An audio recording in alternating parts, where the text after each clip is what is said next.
stunning idea, and I think it's really good that a film like that with those kind of visuals gets praised, because it's not those kind of film where they just throw money at the screen and go, there you go, massive film, there's your budget. A lot of thought has gone into the visual effects, and Inception would not be in my top 10 of the year, which I'm going to do next week. In fact, I'm going to update my top 10 films of the year, but I wouldn't mind hugely if it won. I really don't think it's a bad film. I think it's a very imaginative, daring, ambitious film, and I admire that about it. King's Speech, I gave it 4 stars. I have a very elaborate rating system. I'll go, 4.25, 4, very, very geeky. But I gave the King's Speech exactly 4 stars. I thought it was a really gripping film. Again, not that cinematic.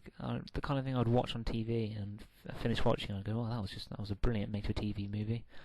I think it could have been a lot more visually interesting, particularly when you see the crowds, and there could have been a lot more building up just what it meant for someone, with that stutter to be delivering those speeches. And it did just kind of have this. I thought it could have been more hard-hitting in many ways. I did think it was good there. It was gripping, and I wouldn't have a huge problem with it winning Best Picture, which it probably is going to do. So we'll just I'm going to go to another break now, play another tune, and when we come back, we'll be looking at a few more stats. Okay, I'll see you soon.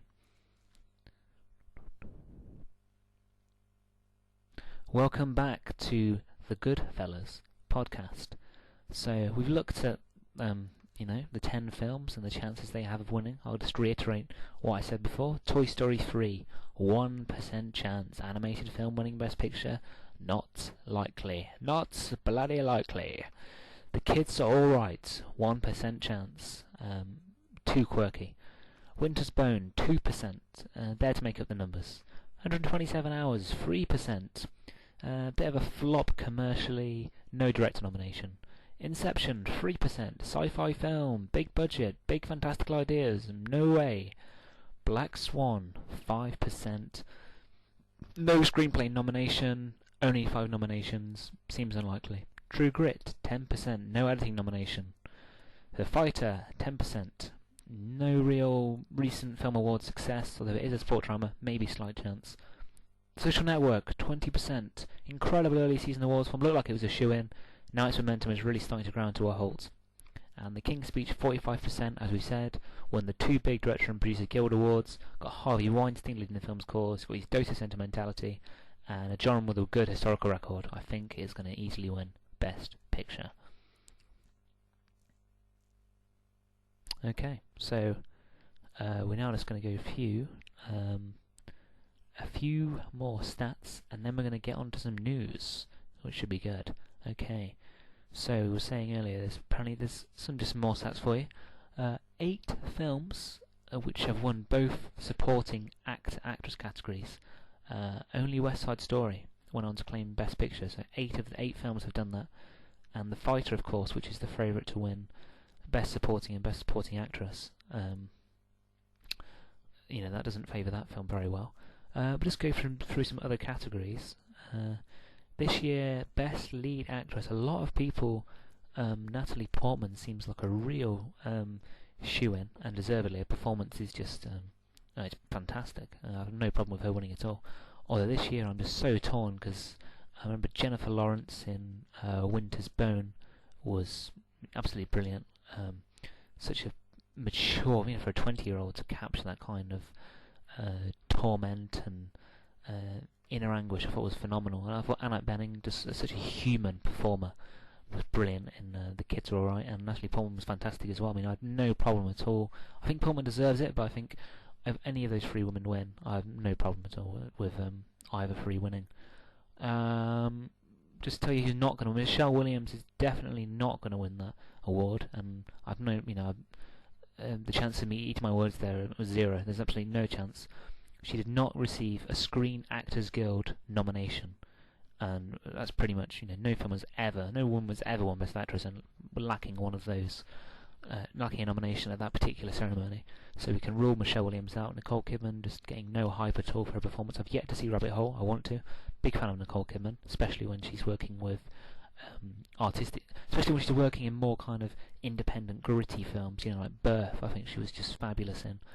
When she works with artistic-minded directors, I think she's really, really brilliant.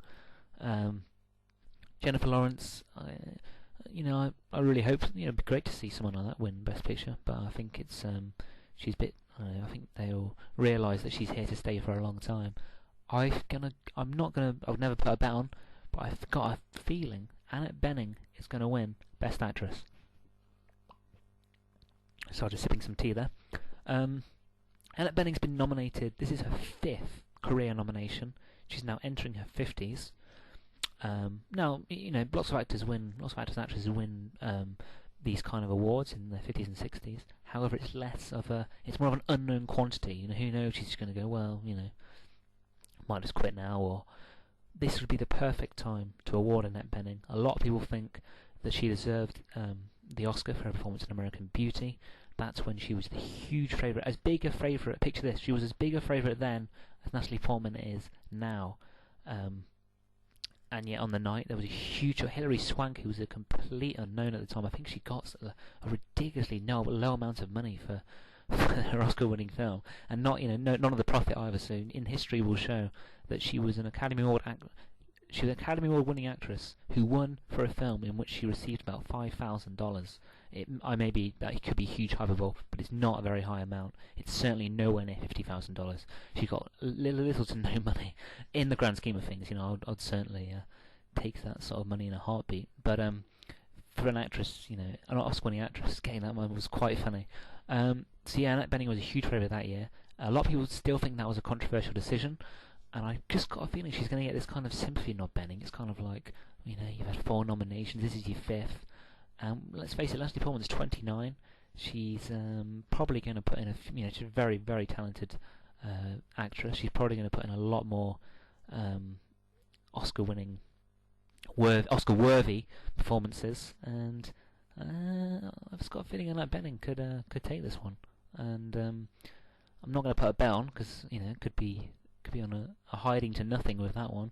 But I've just got a feeling that I think she could do well. I think she made a surprise quite a few people on the night. Best lead actor, Colin Firth. This seems like a bit of a done deal, really. I'm just actually going to quickly type in. This is really bad. I've actually forgotten who some of because there were quite a few surprises in this category. At least I thought there was. Because I thought Leonardo DiCaprio was guaranteed. I thought he could even be nominated twice, because I thought his performance in Shutter Island, that's my favourite performance of 2010, was DiCaprio in Shutter Island. Particularly, there's that scene in the lake where he discovers his 2 dead kids, and it's a really hard scene for an actor, because you've got to be kind of sort of gut wrenching and without making it look silly or overblown, and he just handled that.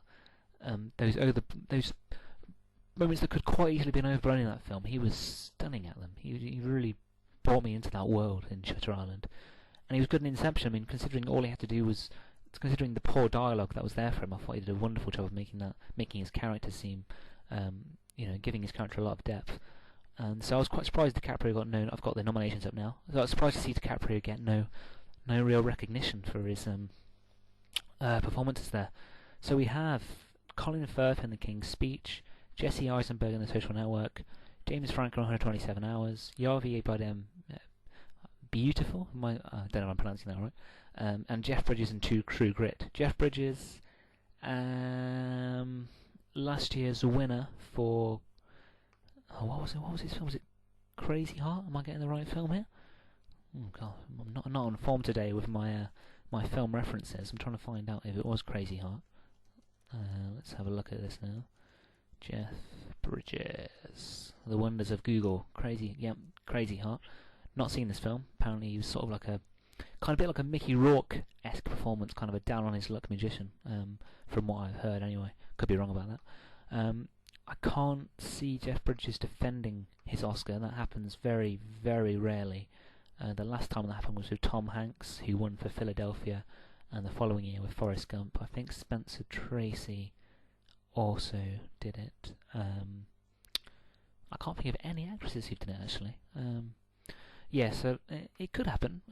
He's extremely good in True. I think he's the best thing about True Grit, along with Haley Steinfeld. But it seems unlikely. Javier Bardem. This might